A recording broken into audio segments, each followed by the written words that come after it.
Hello and welcome to the Rise and Ride Show. This space is for horse riders who may have lost their confidence but are ready to find their joy again. If you've ever felt nervous in the saddle or doubted your riding abilities, you are not alone. We've all been there, including me. Each week we'll explore practical ways to rebuild your confidence, reconnect with your horse and find the joy in riding again. I'm Katie, I run a company called Align and Advance, and I'm so glad you're here. So let's get started on this week's episode. This week's episode is about 5 small steps that you can take to rebuild your riding confidence. We're just going to break it down into 5 small things that you can do just to make a start, because if you make a start, then in no time at all, you will be back to your old self. I have been through losing my confidence before. I recorded an episode a while ago when I explained that I've ridden since I was small. I think we got our first pony when I was 6. I was learning to ride before that at riding school, and I have always identified myself and kind of been known as a pretty fearless rider. As a kid, oh gosh, kids are brave, aren't they? As a kid, I would get on anything, and my favourite, I don't know if I'm allowed to say that I had a favourite horse. People call it their heart horse, don't they? Alfie was difficult at times, spirited, but didn't worry me in the slightest. I think maybe age, being younger, was just a little bit cocky maybe, and really confident in my own ability. Maybe as I've got older, I've kind of lost that. Losing your confidence is a really, really common theme with riders over kind of 30, really. But I took a break from riding to concentrate on my previous career as a florist. And I had my own shop and it was super busy, and I took a break from riding for like 15, 16 years, and then my daughters started riding lessons, and then I had a couple at the place that they used to ride at, and we all just completely tumbled back into it, and now we have Toby. And Toby is the best. He's gorgeous, and he's a little monkey, and we adore him. But when we first got him, it was a bit of a struggle. So his life had looked very different to when we got him. He'd lived on his own, his owner's home, and I think pretty much just hacked. And then we got him, took him to a busy livery yard, and was doing all different things with him. And we had to find time to kind of give it time to gel with each other. But during that, we had some unwanted behaviour, let's just say. So because the kids, I didn't want to damage the kids' confidence or damage the kids. I was the crash test dummy. So I was the one that did most of the things with him. But I didn't admit it at the time, because that's just kind of my personality type. But I got scared, and I did feel like I really lost my confidence. And I didn't like that feeling, and I wouldn't admit it to anyone else because that's just me. So I went down the pathway which has led to this career of fixing it myself. So doing all the learning, all the work I could to see how I can make myself more confident and help my own riding abilities. So I did a lot of work, a lot of training, and now I am super confident again, and I feel like I'm back to my old self. So it's just a little tangent off to show that even when you've been confident all your riding life, sometimes something can just boop, change. And there was no incident that made, like, obviously there was the break in the horse riding and then Toby being a spicy little monster.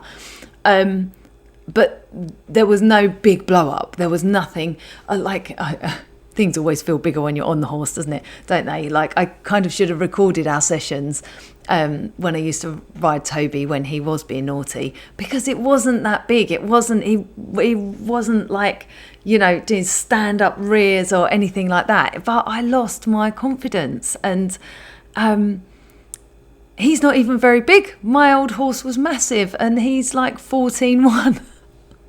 So I could have just stepped off him, really, but I did lose it, and there was no real rhyme or reason to it, like no horrible accident, thankfully, or anything like that. But yeah, it happened, and now we're okay, and I just find riding him an absolute joy now.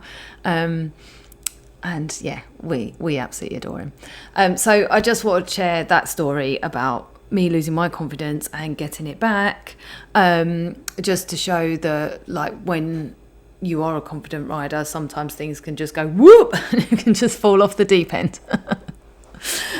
So if you have ever felt like that, if you've ever kind of got to the yard and thought, oh my God, I've got to ride now, like, ever found excuses, no, you use the arena, I'll go last, oh no, I've run out of time, then it's normal. It happens to lots and lots of people. I think lots of people assume that riding confidence is something you have or you don't have. It's not the case at all. It is something that you can build, which is what I help with. So first step, I will stop talking about myself and get onto these tips now. So the first step I would recommend is to shrink the goal. So when I said I was going to stop talking about myself again. When I was having these problems with Toby, what I wanted was him going from this spicy mess to being the perfect children's pony. Like, no, that's silly. Gotta shrink the goal. I wanted to go from feeling really, really nervous riding this horse to just getting on him one day and everything just being hunky-dory. What I realised that I had to do, and this was how I started, was to aim for a 1% better ride. And I know that feels like, God, it will take ages if I only aim for a 1% better ride. But if you aim for a 1% better ride and then you get a 5% better ride, you're just going to feel so good about it. So instead of kind of, I need to canter again, I need to jump this size jump again. Why don't you change it to, okay, so if you're at the level of, I need to canter again and I'm scared, why don't you say, no, I tell you what I'm going to do. I'm going to do a big trot. I am going to get on today. I'm going to sit and I'm going to breathe. And then what we're aiming for the big trot. But first of all, I am going to sit still, breathe, walk on, walk calmly, check in, see how I feel. If I feel okay, then we're going for the trot, the working trot. Then, okay, I'm feeling happy in the working trot. Let's kind of push a little bit faster. Oh, no, that doesn't feel good. Right, we're coming back to working trot and we're doing the rest of the session in working trot. So what we need to be avoiding is pushing ourselves too far too soon, and connecting that bad feeling with the riding again. So just take it right back and just say, okay, I'm going to have a 1% better ride today. This is 1% better than my last ride, and put that thought in your mind of what you are going to do, and just aim for that. And then if things go well, you can push a little bit further, but just give yourself a little bit of a chance. So just basically what I'm saying is just take it back a good few steps, not just a teeny tiny bit. Like if you are worried to jump like a 95 jump again, don't go, well, okay, I'll jump a 90. No, you want to be jumping a 70, just really, really easily, just really enjoying it, and then add to it. Okay, so just take it right back for yourself. Just ask, like, what feels slightly uncomfortable but doable, doesn't make me want to vomit. Okay, and then get up to the edge of that slightly uncomfortable and then see how you feel. Okay, so step 2, separate memory from present reality. Okay, so your brain, when it's protecting you, it, after like a scary fall or a scary moment that you've had, it stores the scary thing as danger. Okay, so the nervous system will react before logic kicks in. So your brain, like when you kind of go back to doing that thing and you're thinking, I don't want this to happen, and you're reliving that thing in your mind, your brain thinks that's actually happening. Okay, so your brain thinks, oh my God, we're doing this again, and this is what is happening. No, it's not. That's not what's happening. You're just remembering it, but your brain thinks it's happening. So you can trick your brain the other way. Okay, so you can think, is this happening now? No. Am I safe in this moment? Yes. And then you can visualize what is going to happen, what you're going to make happen now. So your beautiful schooling session, your lovely relaxing hack. Okay, so you've got to try to switch that memory off in your brain as you ride, and you can do that by thinking about other things. Okay, even if you're not thinking about the riding, even if you're just thinking about housework indoors or something like that, how dirty your car is. Just think about something else and not the accident, which I know is easier said than done, but with practice you can do it. You can like train your brain. Someone said to me a while ago that their coach had said to them, it's your brain, don't let it mess you around. And it's just so true. Don't let it mess you around. Tell it, no, this is what we're thinking right now and this is what is happening. So step 3, borrow a little bit of confidence from your horse. Okay, so a lot of riders assume if I'm nervous, my horse must be nervous. Think about it, like, how is your horse behaving? Is your horse actually tense? Because yes, our energy can really affect our horse's energy 100%. But sometimes when they are doing something that is so mundane to them, they're not freaking out because of us, So is your horse actually tense, or are you assuming? List 3 pieces of evidence that your horse is safe and feels safe. Okay, so when you're stood at the mountain block, is it standing? Is your horse standing nicely? What's your horse's posture? Is it stood there with its head up, like whites of its eyes showing, ears like solid forward staring at something? Or is it just stood there thinking, here she goes again. Is she going to get on? Come on. Does your horse listen on the ground? This is always a really good place to start. You don't have to walk into an arena or start on a ride mounted. You can walk around, do a little bit of groundwork for a minute until both of you start to feel relaxed and both of your posture improves. Does your horse typically hack quietly or enjoy a specific type of exercise or activity? It's it's kind of like a partnership over like dominance. You don't always have to be the one that is leading the way. You know, you can kind of borrow from your horse a little bit in these moments if your horse is actually feeling calm. But you know, really look at your horse. Is your horse feeling calm? Because some of the time, you know, we think they're not, and yeah, you look at their body language and they are. So really, really check in with your horse. Change the language in your head. Okay, so you just being positive, you can just trick yourself. It's a little bit like I spoke about earlier about the fact that what you picture in your brain. So if you're going over the incident that happened and you're picturing that in your brain is thinking, oh, this is what's happening.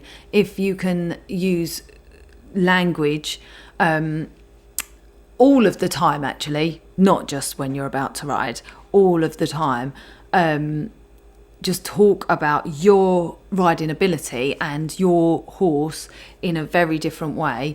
You kind of brainwash yourself into thinking that is the truth, and majority of the time that is the truth, because actually we can be very, very negative and mean to ourselves, and you know, why shouldn't it be the truth? So if you start talking real positive talk to yourself, real positive talk about your horse, real positive talk about your situation, you know, it feels hard talking like that sometimes, because you feel like you're kind of being a bit of a show off. But if you can like say to your yard bestie, look, I might be talking like a lunatic for a week or so, but please just listen to me, because I'm working on this, and say like, do you know what? Like, pick out the positives from everything. He's really calm today. I feel like this is going to be a really good ride. I feel ready. I am working on myself. Our rides are improving every time we go out, and just really change your language, then that can really help. And then when you are mounted, by changing your language into like when you're telling yourself in your head, oh, it feels tense, or I'm not sure about this, or I always hates this corner of the school. Talk to yourself about what's going right in your ride. Oh, my hands are really soft today. Oh, I'm really holding them nicely. You know, oh gosh, his rhythm today is absolutely beautiful. We're bending around that corner like lovely.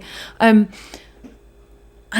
just kind of get yourself an inner monologue going of what is going right in your ride, and it can really, really help. You can also like make yourself like 3 anchor phrases that you say like all the time, like soft hands, like steady seat, beautiful rhythm, and you can just kind of like keep saying them to yourself, because while you're trying to think of your random anchor phrases, you're not thinking of like horrendous things. Okay, and then create safety rituals. So confidence thrives in predictability. So like do the same warm-up, the same routine every day. Always, when you're on the ground, before you've even mounted, do the same routine before you even mount, and like even with your grooming, and you're muttering all your positive affirmations to yourself while you're grooming, like the whole thing, like keep it as samey as you can, so that there's no, like, everybody knows where they stand. The horse knows what's coming, you know what's coming, and your body can just like really relax. Oh, we enjoy this part, this is fine. So your fight or flight isn't being activated before you even start. It's especially powerful for like adult amateurs. Like I consider myself, I've ridden all my life, but never, and I've competed, but never competing to be a professional rider. You know, I've never wanted competing to be my job. But so I consider myself as an adult amateur. and I juggle running my business, my children, actually spending time with my horse, dealing with the house, and all of that. So to have this like routine where everything's the same every single time just becomes like getting up and brushing your teeth. So that's really, really helpful if you can do that. So just to like finish off, like confidence is not the absence of nerves. Like nerves can crop up at any time. It's riding anyway, but being gentle, gradual and kind to yourself. Okay, so it's not riding anyway even though you are absolutely terrified, your nerves are jangling, your breath is short, you're tense as you like. It is like taking it one small step at a time. So it's a really good thing to just start by giving yourself one small step to take each week. Write it down, write it in the notes on your phone or in your journal or whatever, or stick it up inside your tack room. What step will you take this week to just improve your confidence while being kind to yourself? So I hope this has helped you today. I'd love to hear if any of those steps help, then I'd love for you to get in touch and tell me. You can always email me at alignandadvance@gmail.com.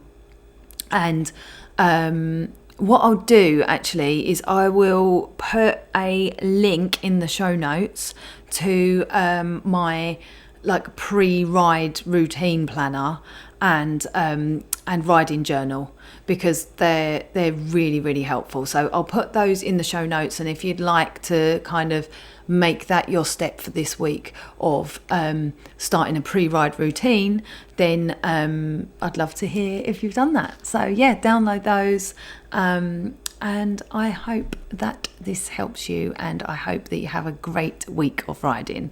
I will see you next week for another show. Take care. Happy riding. Bye.